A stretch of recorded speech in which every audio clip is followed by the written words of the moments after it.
Hi, this is Eva for Once Upon a Timeline, and today we're going to talk about weird parts on animals that are growing. Caruncles, breast beards, snoods, weird muscles, glass teeth, all kind of really weird stuff have been developing on animals. Okay, so here you have a turkey. Now this is a little bit of an older Emmy. A lot of people don't remember them having the bright blue faces and the really weird bumps all over them. Neither do I. Another thing I don't remember is the whole back feathers here fluffing up. I do remember that the tail could fan, but the fan did not include the whole back part of the bird here, so that's a new one for me. Now let's go through these weird new parts. I do remember birds having wattles. Some birds had wattles, especially chickens. Okay, but as we'll see, that has expanded past the bird realm. All right, some more weird things. The snood. The snood is the fleshy appendage that extends over the beak. So this is this giant thing here that now pretty much covers the whole beak. It looks really inconvenient to have that dangling over your face when you're trying to eat. Imagine trying to peck when you have a fleshy thing over your beak. It does not sound cool. Okay, so apparently this is a thing that the males grow the most, while mature female turkeys develop a short snood. On males, it eventually grows up to 5 inches. When a male is trying to impress a female, the snood turns bright red and it elongates even further. So not only is this thing long and weird, but it actually is capable of getting longer on command, apparently. The males with the longest, brightest snoods tend to attract the most mates. So apparently the males can both elongate and redden these snood things here. As you can see, they're quite long. It's hard to imagine how this bird is supposed to peck without pecking this thing. I mean, to me, they look fairly ridiculous. Look at that thing. I mean, look at that. How are you going to eat with that there? Now, I remember seeing these like about a year or two ago, and they were only about as long as the end of the beak, and they would hang off to the side more. They're a lot longer now. I mean, they're getting ridiculous. I just have to wonder how much longer are they going to get. Look, he can barely see through his eyes. His whole beak is covered. It's really a weird look. And now some of them are all pointy like this. And that's just the turkeys. I mean, there's a whole bunch of other weird snood-like things growing on other birds too. Look at that face. I mean, my old turkeys were just kind of plain, and the nice part on them was the tail feathers, and that was really the only flashy thing that they had back then. All right, so let's talk about the next thing. All right, the wattles, that's the lower part under the chin here. I do remember wattles being on birds. Turkeys might have had them. I'm not going to make that into a big thing, but there are other animals that have them now. That's weird, and we'll get into that a little bit. Caruncles are the warty protuberances on the head of a turkey. Caruncles. What's weird about that is supposedly they can change color and stuff in the turkeys. When male turkeys are aroused, the caruncles around the head and neck turn bright red, while those on the face turn brilliant aquamarine blue. Female turkeys also have caruncles, but all three are all smaller and remain a less noticeable fleshy color. All right, so I remember bird heads being a little bit bumpy. Okay, but you can see that this is just birds in general. These are turkeys here, but I guess all these weird bumps on here are all caruncles. And you can see so many of the birds are getting really weird caruncles now. I've never heard that term before. So all these bumps here would be caruncles. Just so many weird. I mean, this thing looks like it's got covered with ticks or something. There's just so many weird birds now. They just look like they have some. This is supposed to be a vulture, believe it or not. Absolutely does not look real. Look at that thing.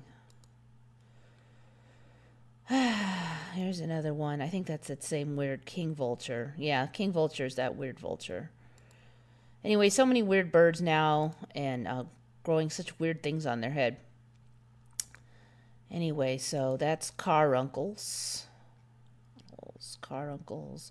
Leg spurs. A number of the birds do have like a spike on each ankle. The males do for fighting, so that's old for me. Breast beards. Okay, breast beards are weird for me. Okay, so here is a breast beard on a turkey. You can see that it's like a beard, but it's actually on the chest region. I do remember a couple years ago first learning about these beards on turkeys, but at that time the beards were up closer to the head. They were up over here. They weren't way down here. This thing looks like it was added on. Apparently a number of birds have these now. I've been noticing them. I've never seen anything like some of these birds. Let's see if I can find some of these other weird ones that have it. Okay, so yeah, I've been seeing birds like this lately with these huge appendages over on the neck. It's been the last year and a half about since I've seen creatures like that. Never before. I mean, it used to be hard enough for birds to get off the ground as it was without having a giant thing on there. See how long this one gets. Now, apparently these get longer on the male turkeys than on the females. Okay, so we discussed the wattles earlier, and I do remember them being on birds, but what I do not remember them being on are pigs. I do not remember wattles on pigs, and they just look weird. This is the red wattle hog. It's a breed of pig that all has these funky wattles, but other pigs have them. They say a lot of feral pigs have them. I have just never seen anything like that. Look at those. They just look like tumors. I mean, if you saw that on a pig, you would think there was something wrong with it. I mean, it's just weird. Look at that. I mean, that does not look normal at all. But apparently it's considered common in feral pigs, not as common in domestic pigs, but that red wattle pig has them. I suspect that we're going to just see more and more of these weird, everything is growing these really funky wattles and dangly bits all over their head and stuff. I don't know what's happening with all that, but it's just weird. Okay, so there's the pig wattles, which I've never seen before. Now let's talk about the goat wattles. Now, I do remember goats originally having this here, which is the little beard thing, although I don't remember it being nearly as long as that. It was about half that length for all the goats I used to see. But now they're growing these dangly wattle things, too. A lot of the goats are getting these wattle things. And look at that. I just had to see. I had to point this one out. In my old timeline, they just did not have that big a rack. That's just ridiculous. But anyway, back to the question at hand. So you can see here, this one has wattles. There's just these little things. I mean, they look like they're such hazards. They could get snagged in anything, torn. And they just look so useless and inconvenient to have. Look, this guy's got two of them. It's just, this one has the beard and the wattles. A lot of these goats have these wattles now. And I had kind of seen them on a couple other goats, and I wasn't sure if it was species specific, and I wasn't sure what they were calling them, so it was a little hard to look them up. But apparently this is going to be the norm now for goats. A lot of them are going to have these weird dangly bits on them. Okay, so the goats aren't the only ones with the wattles. Now, these are moose, and I do remember them having a little tuft under their chin, but the little tuft, it's called a bell now. It's getting much more extreme. I mean, some of these are ridiculously long now. Supposedly the males have longer ones. I mean, look at how long this one is getting. It's all the way down to there. And they're saying that these can freeze and break off in the winter. So they're not very convenient. They definitely look like a snag hazard, similar to the other wattles. And supposedly they're only for attracting females, or at least that's the only thing that they can think that they're for.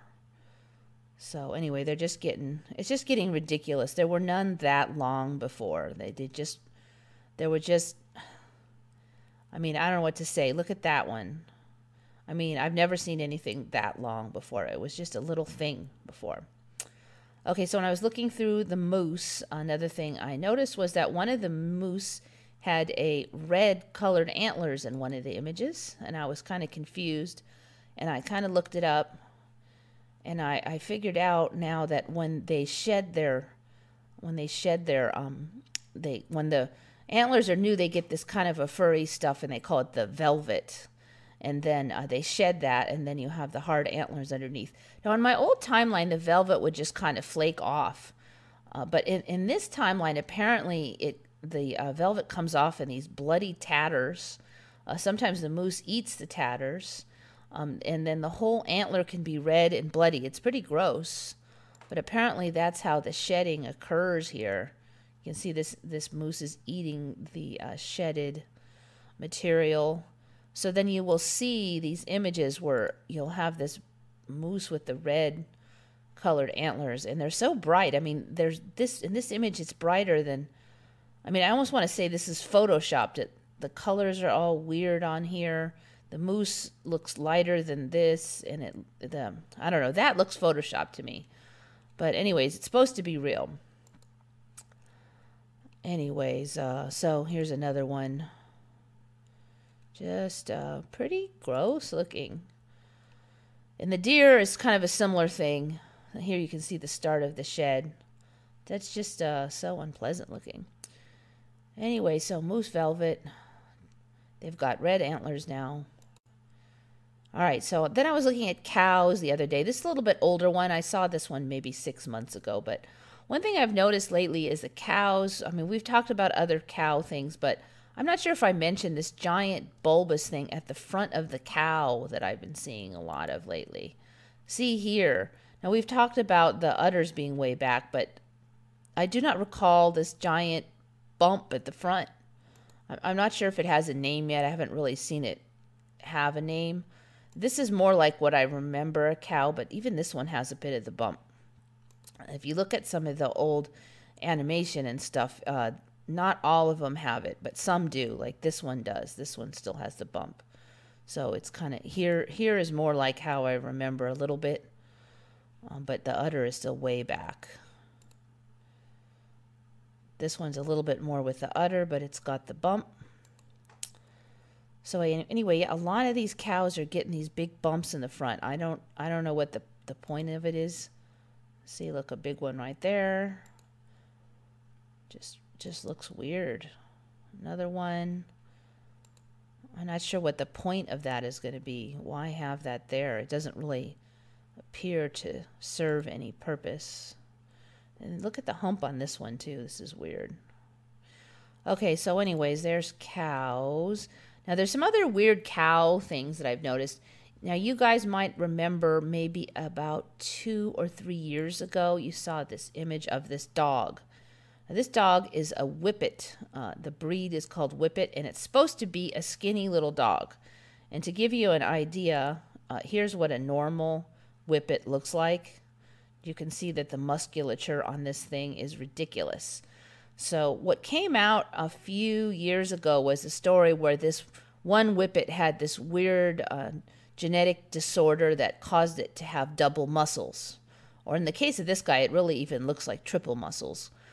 So it was reasonably healthy dog, but it had double muscles, and it was considered to be a real rare trait. Well, now apparently we have a whole breed of cow like that. They're called the Belgian blue cows or bulls, and they're just massive. So they supposedly have this same trait where they're double muscled, and there's a whole breed of them, and they've been around since I think it was 1808. A breed of cows that was identified in Belgium in 1808. These cows display an unusually muscular appearance, and in the years since have been used for both dairy and meat. So anyways, so apparently these things have been around for 100 years, and I never heard of them either. And when I was researching this strangely muscular dog, there was no mention of these ridiculous cows. You could just see they're absolutely over the top with the musculature on these cows. I mean, it's just something that you would not forget if you saw it. Look at those things. So this breed's been around a long time, supposedly. All right, so there's one other weird thing that I saw that there's these moray eels that have fangs that look like glass. So they have multiple rows of these teeth, all of them different lengths, and so it's just like the stuff of nightmares, and they look like glass. Now, I was not able to find much info on why these look like glass. They look like they're fairly translucent.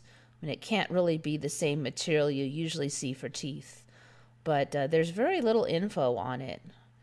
Sporting a mouth filled with shards of glass. This is the fang-toothed moray eel. So you have some beautiful images here of these glassy toothed creatures. I mean, I'm assuming that they're not brittle like glass. But there's almost no info on them. I looked at the wiki, and it's this long. The fang-toothed moray eel is a moray eel of the family Murinidae, found in warmer parts of eastern Atlantic Ocean. The fang-toothed moray is distinctive for its bright yellow coloring, elongated jaw, which is filled with a large number of long glass-like teeth. It doesn't appear to be endangered or anything, and there's nothing on it. I couldn't find any more info on the teeth at all. So this one, with this really short wiki, I'm wondering if this creature might be sort of hot off the ME presses, and I'm expecting we'll hear more about these very interesting teeth. So stay tuned.